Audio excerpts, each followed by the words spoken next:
Yo, yo, yo, welcome back to the Further Your Lifestyle podcast, conversations on lifestyle, passions, and hustles. My name's Chris, I'm your host, and I'm super excited to be back here having the conversation with you. Episode 159 today, and I'm actually talking about a conversation or a topic or a point which actually has come from a question that actually arose in one of my live streams that I was doing the other week I do weekly live streams at 8:30 p.m. on a Wednesday night. We open up Pokemon cards, we answer questions and just hang out and chit chat. And sometimes we raise money for charity as well. And in that, Ethan Rooshock, my accountant, he actually asked a really, really great question. And that was, what's one thing you know now that you didn't know when you first started the business that would have allowed you to fast track your progress? Now, I did answer this in the live off the cuff. And I wanted to come back to it because I think there's a lot here that we can, there is a lot here. And the more I think about it, I feel like there's so many things, but it's really hard to articulate. So I kind of wanted to revisit it. It did catch me off guard, and I kind of want to try and answer this as real and raw as possible as well, to make sure you know that I haven't prepared something for it. More so because, I don't want to oversell it. I kind of want it to come from the heart and make sure that it is from the heart. And I did put a couple of points around it that I want to elaborate on, but I haven't gone into detail in my notes. I've really just put them as dot points to really help prompt me to then have the conversation with you. So we'll go through this, we'll see what my perspective is, we'll talk about any of those additional thoughts, and we'll get into it. And of course, I would love to hear from you as we go through this. Maybe there's something in a similar manner that, something that you know now that you wish you had known back then, and what would have it been if you do have something like that. So we're going to dive into it now. We're going to roll the intro and then get straight into the podcast.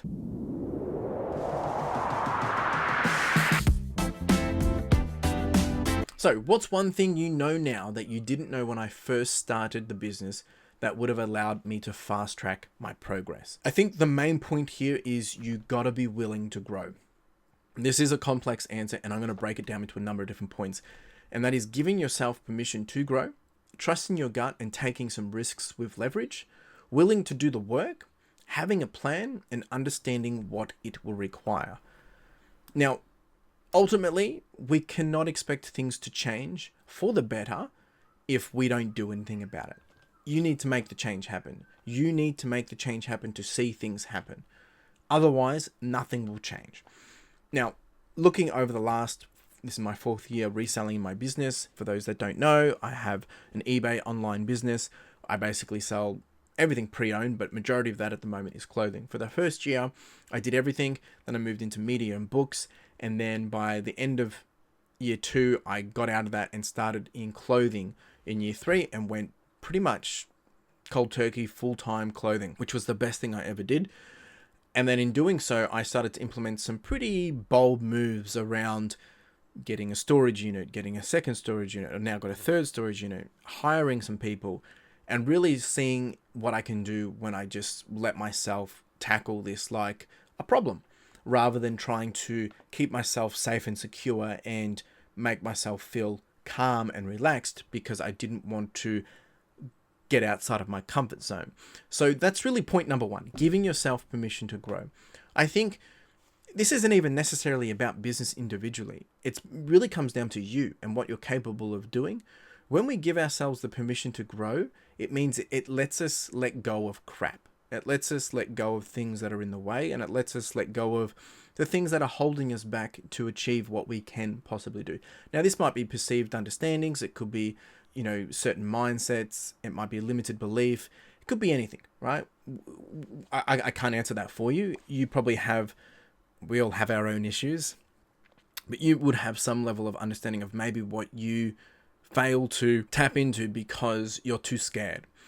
But when we give ourselves the permission to grow, to take a chance on ourselves, to try something new, to be willing to fail, to be willing to learn, and to be willing to make mistakes, that's when we will start to see things happen. And it took me a while, even though I left my 9-to-5 gig, I was earning a nice income, and I took a chance to do the business, to build this podcast. I had to be okay with doing that. No one forced me into that, which made it kind of harder. But the reality is it took me a good 2.5, 3 years to really get into a groove because there was a lot of things still holding me back. which kind of leads to number 2, which is trusting your gut and taking risks with calculated understanding and leverage. So with that in mind, look, I'm not here to say that we should just take risks for the sake of taking risks, but there are moments, and I think you would know this too, where we have inklings of, oh, this is the right thing to do, or I should pursue this, or I should entertain this conversation, or I should entertain this idea. But we don't. And then we think, I knew I should have done it. Like, maybe it was investing in something, or maybe it was giving an opportunity a go, having a conversation with someone, meeting someone, whatever it may be. This applies to life. But then also the other thing is then spending some time to do some calculations and understanding, if I do this and I apply these parameters, or I bring into the perspective of what could happen, scenario-based situations, you can start to take some calculated risks, which I like to do with leverage. And what I mean by leverage is like, if I spend this much money and I get this, and with the power of a working staff member or having my storage unit, it enables me to do something quicker. It's like for me doing this podcast, when I first started, every time I did a podcast, I had to set something up. I had to put things in place. I had to get ready. It take me 15, 20, 30 minutes to get ready. Now I've just got to set up that I just put the camera on and good to go. Right? So those things, I invested the money to be able to save me time, to be able to get the output quicker, which means I'm putting in the reps quicker, which means I'm able to grow quicker. So understanding when we do implement things that we think are better for us to see that growth, to enable that growth, it might be a risk, it might be an investment, it might be something which doesn't seem to make sense in the short term, but makes absolute sense for the long term, then we should do it. The next one is willing to do the work. I mean, the amount of times that, and even for me, it took me a good 2 years to really understand what this meant. And it shows for it, because the results have been exponential in growth. But, we can go do things, we can live a lifestyle. And I mean, I'm doing this to build a lifestyle, but you can't expect to do nothing and get lots in return. We do have moments where you have really good days, where you go into a shop and you find something that's $2 and you're able to sell it for $200. It happens. And those days you feel like an absolute baller and an absolute boss. But the reality is that's not doing the work. That's just being at the right place at the right time. And really what we need to be doing is putting ourselves in the position where that happens on a consistent basis. And the way to do that is by doing the work.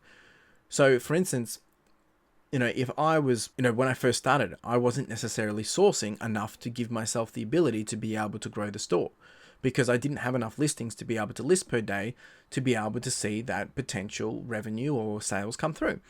Whereas now I have so much stock that it's the opposite problem. I can't get it done quick enough, right?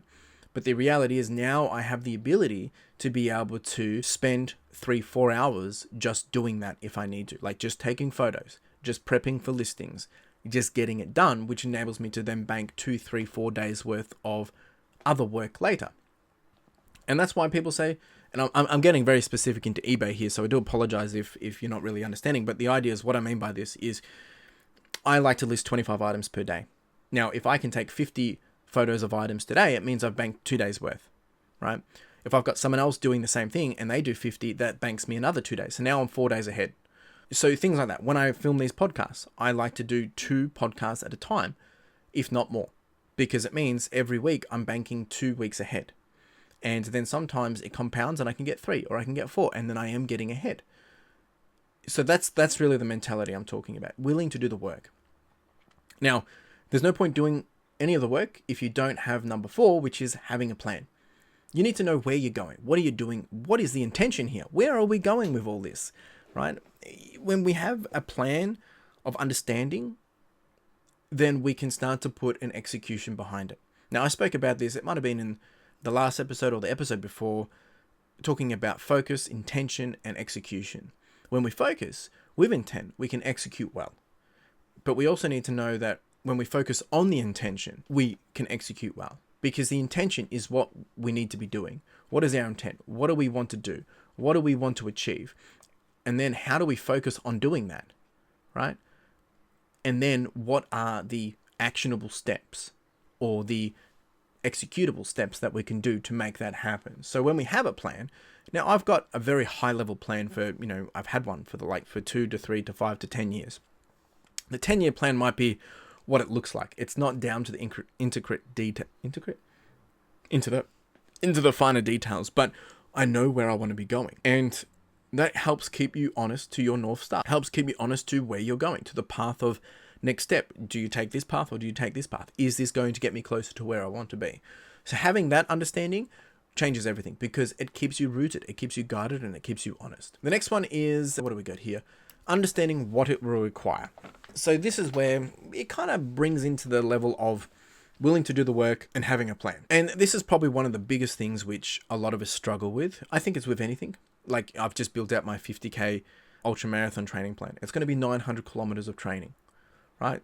Over 21 weeks. That's what it's going to require. It's going to require me to do not just running, but eating properly, doing cross training, doing stretching, doing strength training, doing the recovery work, sleeping better. It's a commitment. That's what it's going to take to be able to do it. And it's the same when building a business or building a podcast. I'm here showing up 160 weeks, 160 episodes. Well, this is 159, but you get my point. That's what it takes. All right. Now, on the contrary to that, sometimes even though putting in the reps, we don't see the results we expect. Sometimes we need to make changes. We need to adjust. But understanding what is it going to take. If we're here talking about business purely, it's a math problem. If you want to earn a certain amount of money, you need to understand how much you need to sell and how many times a day to get that per week, per day, per month, per year, whatever it is. It's that simple. And, there was an interesting conversation that I had with someone and they said, oh, I want to earn $60,000 of profit. I said, okay, all right, cool. And then we did the math, the calculation. It worked out that they're going to have to spend in order based on their metrics. And this is not, calling anyone out, but they were going to have to spend $15,000 to $25,000 on stock to be able to get that $65,000 profit. I think this is what I don't know where it was. I might be just making the numbers up, but we'll use that as an example. Let's just say you have to spend $15,000 in stock to be able to get $60,000 profit, which is pretty high margins, to be honest. But the reality was, it's like, where am I going to get the stock from? I can't afford $15,000. No kidding, right? But the mentality is we need to understand how are we going to get there? How are we going to build up to that momentum? How are we going to build to what it is that we want? What is it going to take? And when we understand that, it gives us the ability to be able to make the change, to make the difference, to actually, get to where we want to be. Now, for me, if I had known these things at this level back when I started, I think I would have done things differently. And you can chat to a few different people. I mean, I'm not going to call them out to go chat to them, but there was some people that I remember sitting down when we were doing analysis of just different business models. And I said, this is going to work. And they said, well, why haven't you done it? I said, I'm too scared, right? Imagine if I started a year earlier. And when I started to implement those things, I've implemented those things, and the growth that I have seen, like what I've been able to achieve, and it's not even crazy, but when you compare it to year 1, year 2, it is crazy. But, compared to where I could possibly be, it's not. It's really nothing.